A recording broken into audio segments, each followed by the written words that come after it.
అది 2016 ఢిల్లీ సెప్టెంబర్ 8న ఉగ్రవాదులు మన ఇండియన్ క్యాంపులపై కాల్పులు జరిపారు.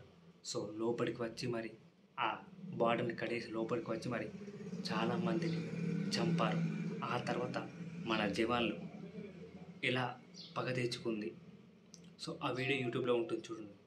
సో మన జవాన్లు అక్కడి ఉగ్రవాదులపై ఎలాంటి కక్ష తెచ్చుకుంది, వాళ్ళకి సరైన సమాధానం ఎలా చెప్పింది, అసలు ఎప్పుడు జరిగింది, ఎలా జరిగింది అనేది ఈ పూర్తి ఇన్ఫర్మేషన్ మీకోసమే. సో లైక్ చేయండి, షేర్ చేయండి, ఎండ్ వరకు చూడండి. చాలా సరిహద్దులు కనిపించవు, కానీ వాటిని దాటే వెళ్ళాల్సిన పని ఉంది. శత్రువు ముంచి వస్తున్నాడు, జవాబు ఇవ్వాల్సిన సమయం వచ్చింది. ఈ కథ సర్జికల్ స్ట్రైక్ వెనుక ఉన్న నిజమైన ధైర్య కథ.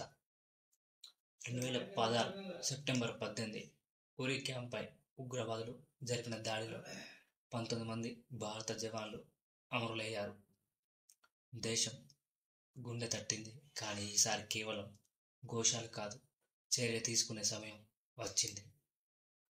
దాడి జరిగిన రోజు నుంచే ఢిల్లీ నుండి ఢిల్లీకి ఒక శబ్దం వినిపించేది, ఇది చాలదు. ఒక్కరోజు గడవక ముందే భారత సైన్యం, మిలిటరీ, ఇంటెలిజెన్స్, స్పెషల్ ఫోర్సెస్ను మౌనంగా కలుపుకోవడం ప్రారంభించింది. సైనికుల గడ్డ మీద రహస్య సమావేశాలు, పాక్ ఆక్యుపైడ్ కాశ్మీర్ మ్యాప్స్ పైన లేజర్ పాయింట్లో drone drill, video hit list. ఒక్క ఉగ్రవాది క్యాంప్, ఒక్క టెర్రర్ హబ్ టార్గెట్గా గుర్తించబడింది. వీరికి టైం లిమిట్ 10 రోజులు. రాత్రి 12:30 సెప్టెంబర్ 28 నిశ్శబ్దంగా పాక్ ఆక్యుపైడ్ కాశ్మీర్ వైపు 150 మంది స్పెషల్ ఫోర్సెస్ జవాన్లు పయనమయ్యారు. నల్లటి ఆకాశం, నైట్ విజన్ గాగుల్ సిగ్నల్ వస్తున్న శబ్దం, ముక్కుమూడిన శ్వాస. ఆ ఒక్క రాత్రిలో భారత్ 7 టెర్రర్ లాంచ్ ప్యాడ్ను పూర్తిగా ధ్వంసం చేసింది. ఒక్కొక్క దాడిలో 30 నుంచి 40 ఉగ్రవాదులు మట్టిలో కలిసిపోయారు.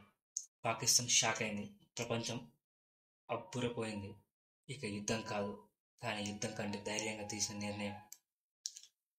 ఒకనాటి మన దేశం దాడులు జరిగినప్పుడు ఫైల్స్ తిప్పేది, కానీ ఈసారి టేక్ డౌన్ లిస్ట్ తిప్పింది. అమెరికా, ఇజ్రాయెల్, ఫ్రాన్స్ అందరూ ప్రశంసించారు. భారత్ టెర్రరిజానికి కౌంటర్ ఎలా ఉండాలన్న దానికి బోధనగా నిలిచింది. ఈ దాడులు ఒక ఫిజికల్ స్ట్రైక్ కాదు, అవి పాక్ ఉగ్రవాద రాజకీయాలపై మానసిక దాడి. ఇది సైనికులకు పోరాటం మాత్రమే కాదు, మన దేశ గౌరవానికి సమాధానం. జవాన్ తల్లి చేతిలో పిల్లోడు, సైనికుల పాదాలకేసి నిలబడిన ఓ పాప, మిస్సింగ్ జవాన్ పైన నిలబడ్డ జాతీయ జెండా. సర్జికల్ స్ట్రైక్ కేవలం ఒక ఆర్మీ మిషన్ కాదు, అది ప్రతి భారతీయుడి గర్వకారణం. ప్రతి జవాన్ బలిదానానికి ఒక సమాధానం. ఈ ధైర్యం, ఈ శక్తి ఈ దేశానికి ఉంది. అవసరమైతే మళ్ళీ చూపించగలుగుతాం. సో ఇది 2016లో జరిగిన సర్జికల్ స్ట్రైక్ అని చెప్పాలి. సో ఎన్ని దారుణాలు చేసినా కూడా మన ఇండియా కామ్గా ఉంది. కానీ ఇప్పుడు మాత్రం తిరగబడింది. 6 రోజుల్లో పాకిస్తాన్ని ఫినిష్ చేయగల సత్తా భారత్కు ఉంది. అలా ఒక్క రూపాయి కూడా లేదు, ఇండస్ట్రీస్ లేవు, ఏం లేవు.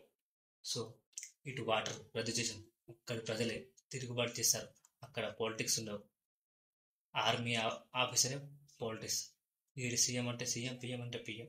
సో వాని చేతుల్లో అంతా ఉంటుంది. లైక్ చేయండి, షేర్ చేయండి, జై భారత్ అని కామెంట్ చేయండి. ఇంట్రెస్టింగ్గా ఉంటుంది.